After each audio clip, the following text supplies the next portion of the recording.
আসসালামু আলাইকুম, this is Moni from Moni's Modesty. তো আজকে ইউটিউব দেখে একটা মুরগির মাংস রান্না করব। দেশি মুরগির মাংস নিয়ে নিলাম, তারপর সেখানে লবণ দিলাম, হলুদের গুঁড়ো দিলাম এবং মরিচের গুঁড়ো দিলাম। ইউটিউবে দেখলাম এইভাবে রান্না করলে নাকি খুব বেশি মজা হয়, যার কারণে একটু চেষ্টা করছি। তারপর আদা রসুন বাটা দিলাম এবং একটু সরিষার তেল দিয়ে ভালো মতো মেখে নেব। আমার রান্না করতে খুব ভালো লাগে এবং নতুন নতুনভাবে সেটা ট্রাই করতে আরও বেশি ভালো লাগে। তারপর সেই মাখানো মাংসটা আমি প্যানে দিয়ে দিলাম, তারপর ঢেকে দিলাম। এখান থেকে এখানে সিদ্ধ হবে। পাশে আমি আরেকটা কড়াইয়ে তেল দিয়ে দিলাম, সরিষার তেল, এবং সেখানে পেঁয়াজ দিয়ে ভালো মতো নেড়ে নিচ্ছি। পেঁয়াজটা যাতে নরম হয় তার জন্য ভালো মতো নেড়ে তারপর লবণ দিয়ে দিচ্ছি। আর হ্যাঁ, এইখানে একটু অল্প তেল দিবেন, কারণ হচ্ছে আমরা তো দেশি মুরগির মাংসতে এমনিও অনেক তেল থাকে, আর এখানেও তেল দেওয়া হয়েছে। বেশি তেল দিলে ওটা ভালো লাগবে না, তো অল্প তেল দিয়ে ভালো মতো ভেজে নেবেন পেঁয়াজটা। তারপর মাংসের পানিটা যখন আসবে তখন হালকা একটু নেড়ে দিয়ে আমি আলুটা দিয়ে দিলাম। আলু দেওয়ার পর হালকা একটু নেড়ে আবার ঢেকে রাখবো। আমার পেঁয়াজটা ভাজা হয়ে গেছে। আমি এখানে একটু পানি দিয়ে নিলাম, অল্প পরিমাণে পানি দিবেন। তারপর একটু নেড়ে নিয়ে সেইখানে দিয়ে দিলাম আদা রসুন বাটা। এখন আমি মশলাগুলি দিয়ে দিব, হলুদ, মরিচ গুঁড়ো, এই দুইটি উপাদান দিয়ে ভালো মতো নেড়ে নেব এবং গরম মশলাও দিয়ে দিব, এলাচি, দারুচিনি এবং তেজপাতা দিয়ে তারপর আমি ভালো মতো নেড়ে নিচ্ছি।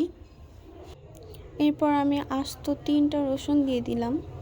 আমার কাছে মনে হয় মাংস তরকারি গরুর মাংস বা মুরগির মাংস যেটাই হোক, আস্ত রসুন দিলে সেইটার স্বাদ আরও দ্বিগুণ বেড়ে যায়।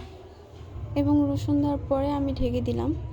এদিক দিয়ে আমার মুরগির মাংসরও পানি উঠে গেছে এবং পানিটা শুকানোর পর যখন একটু ভাজা ভাজা হবে তখন আমি মাংসটা উঠিয়ে নেব। অতিরিক্ত ভাজা করা যাবে না।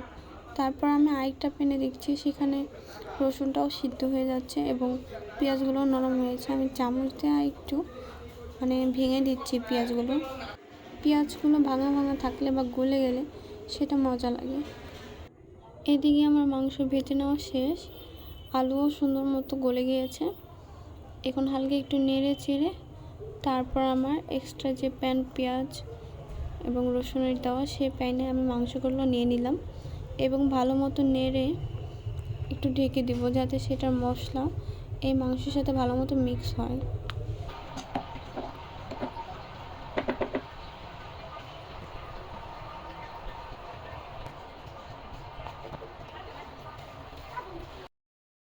দুই থেকে 3 মিনিট পর আমি ঢাকনাটা উঠিয়ে মাংসটা নেড়ে সেখানে পানি দিয়ে দিব। অতিরিক্ত পানি দিবেন না, যতটুকু ঝোল রাখার ততটুকুই দিবেন। এমনি তো মাংস যখন আমি ভেজে নিয়েছি তখনই সিদ্ধ হয়ে গেছে, আলুটাও সিদ্ধ হয়ে গেছে এবং যে রসুনটা সেটাও সিদ্ধ হয়ে গেছে। তো এত পানি দেওয়ার দরকার নেই, যতটুকু ঝোল রাখবেন তার একটুখানি পানি দিয়ে দিবেন। আর হ্যাঁ, যারা আমার ভিডিওটা প্রথম দেখছেন তারা অবশ্যই আমার চ্যানেলটা সাবস্ক্রাইব করে দিবেন। এদিকে আমি জিরা গুঁড়া দিয়ে একটু নেড়ে তরকারিটা নামিয়ে নিচ্ছি। মাশাআল্লাহ, তরকারিটা দেখতেও অনেক সুন্দর হয়েছে, টেস্টও ভালো হয়েছে। আপনারা ট্রাই করতে পারেন। হালকা পাউডারে ভেজে নেওয়ার জন্য আমার তরকারির মাংসটা অনেক বেশি সফট হয়েছে। এবং ভিডিওটা দেখার সময় আমার ভিডিওটা একটু লাইক করে দিবেন এবং একটা কমেন্ট করে যাবেন। আমার রেসিপিটা কেমন লেগেছে অবশ্যই কমেন্টে জানাবেন। ধন্যবাদ সবাইকে।